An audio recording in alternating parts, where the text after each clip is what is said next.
Je vais vous expliquer un peu l'origine du Kwanzaa.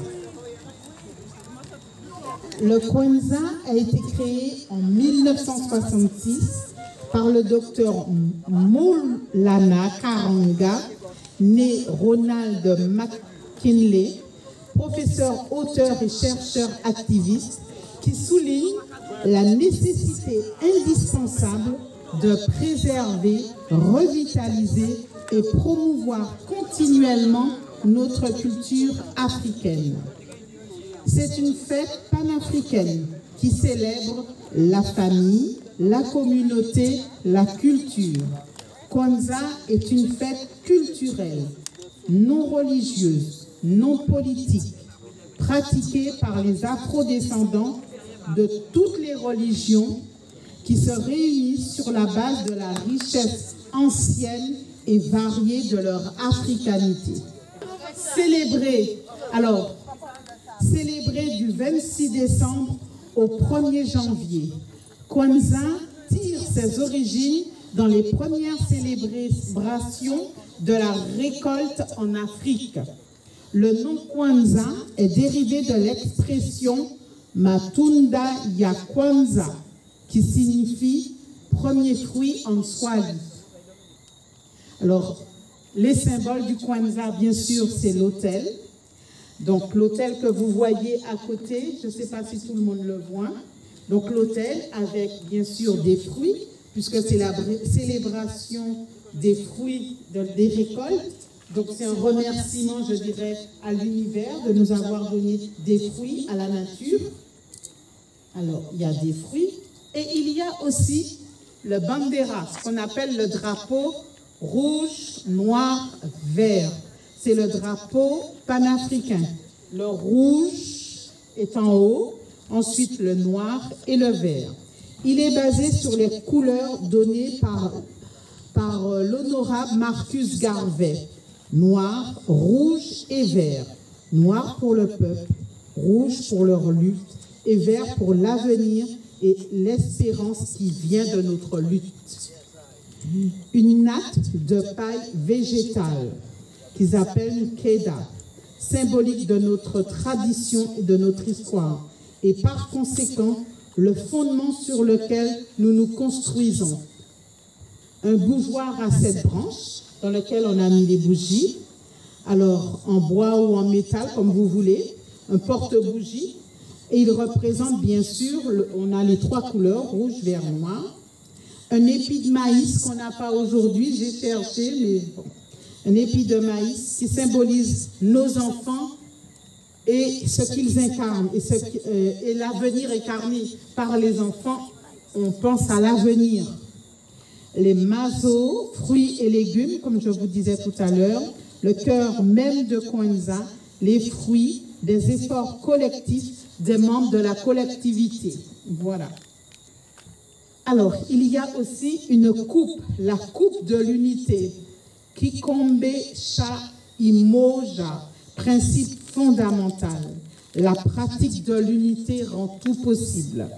Les présents, Zawadi, symbole de l'amour des enfants et des parents, récompense les engagements pris et tenus par les enfants et les parents. Ils doivent servir et inspirer, encourager nos enfants à exceller dans tout ce qu'ils entreprennent. Un objet qui provient de notre héritage culturel et un livre éducatif instructif. On peut mettre ça sur l'autel.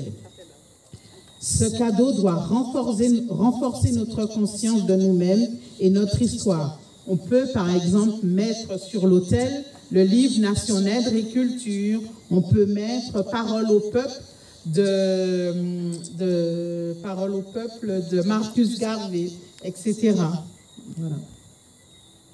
Alors, les 7 bougies représentent les Nzungo, les Nguzo Saba ou les principes du Kwanzaa. Chaque bougie représente un principe particulier et l'illumination des bougies est un acte symbolique, donner vie aux principes. Alors, nous avons 7 principes durant les 6 jours. Alors, Umoja, l'unité. Attendez, je continue. Umoja, l'unité.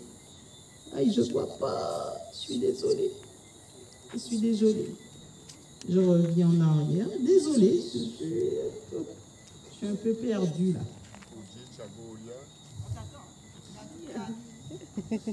La nuit, je crois pas. Attendez. L'unité, ce principe nous invite à créer et maintenir l'unité au sein de la famille. D'abord, au sein de la famille, de la communauté et de la nation. J'aime pas trop le mot nation, mais bon.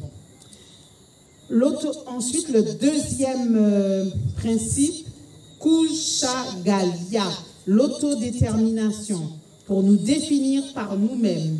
Nous sommes créés pour nous-mêmes et parler pour nous-mêmes. Décider ce qui est bon ou mauvais pour nous par nous-mêmes et ne laisser aux autres l'opportunité de le faire. C'est un principe qui va à l'encontre de la colonisation.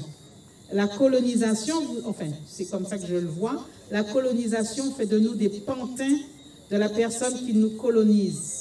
Et en appliquant le principe de l'autodétermination, nous sortons de la colonisation. Ijima, travail collectif et la responsabilité pour construire et maintenir notre communauté et nous soucier des problèmes de nos frères et sœurs, les aider à les résoudre ensemble. Moi, j'appelle ce principe un peu la solidarité entre nous. C'est Yon Poulot. Ensuite, vous avez Ujuma, la coopération économique. Construire et faire fructifier nos entreprises, nos commerces et nos affaires ensemble. Utiliser notre force économique collective pour le bénéfice de la communauté tout entière. Autre principe, Nia, le but, préserver l'héritage de nos ancêtres. Le but nous appelle toutes et tous à découvrir notre mission dans la vie et comment cette mission sera profitable à toute la communauté.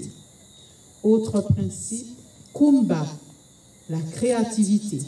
Utiliser nos talents individuels, notre génie, notre imagination et notre créativité pour construire l'harmonie, la beauté et les richesses au sein de nos communautés. Umani, la foi.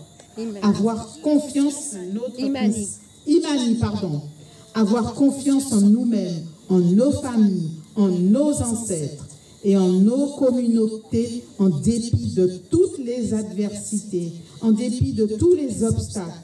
Surtout, croire en notre réussite, notre prospérité, ainsi qu'en la justice de notre lutte. Je pense que ce principe-là, dans le monde dans lequel nous vivons, nous devons l'appliquer. Ne pas avoir peur. Parce qu'avoir confiance, c'est aussi ne pas avoir peur.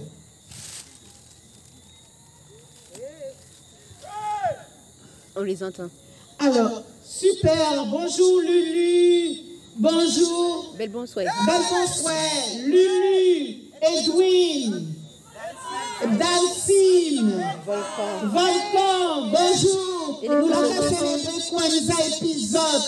Et puis les prisonniers. Et à tous les prisonniers, bon premier jour de Kwanzaa. Alors maintenant, on va expliquer le cérémonial. La journée de la méditation, Suku Ya Tamamuli. La célébration de Kwanzaa se termine le premier jour de la nouvelle année européenne. Vient alors pour nous le temps de trouver une réponse aux 3 questions fondamentales. Qui suis-je? Suis-je vraiment ce que je dis que je suis? Suis-je tout ce que je souhaite être? En définitive, le dernier jour est un moment de réflexion et de recentrage sur soi afin d'aborder au mieux le nouveau cycle qui va commencer. Voilà. Attendez, j'ai fait une bêtise. Voilà. Ça nous permet de renforcer et manifester ces principes comme un mode de vie quotidien en méditant sur le passé afin de comprendre le présent et mieux préparer l'avenir. Célébrer Kwanzaa, c'est célébrer notre histoire, notre culture et nous-mêmes. Alors nous allons donc, normalement, c'est discuter sur le principe. Le premier principe, c'est l'unité. Alors chaque personne, on peut faire passer on va d'abord allumer une bougie pour l'unité. La première bougie, la bougie rouge. Noire, pardon. La bougie noire pour l'unité entre nous. Oui, allume. Il y a... Tu as un enfant qui est là aussi. Voilà. Il y a un enfant qui peut aussi. Ah oui, c'est Tout à l'heure.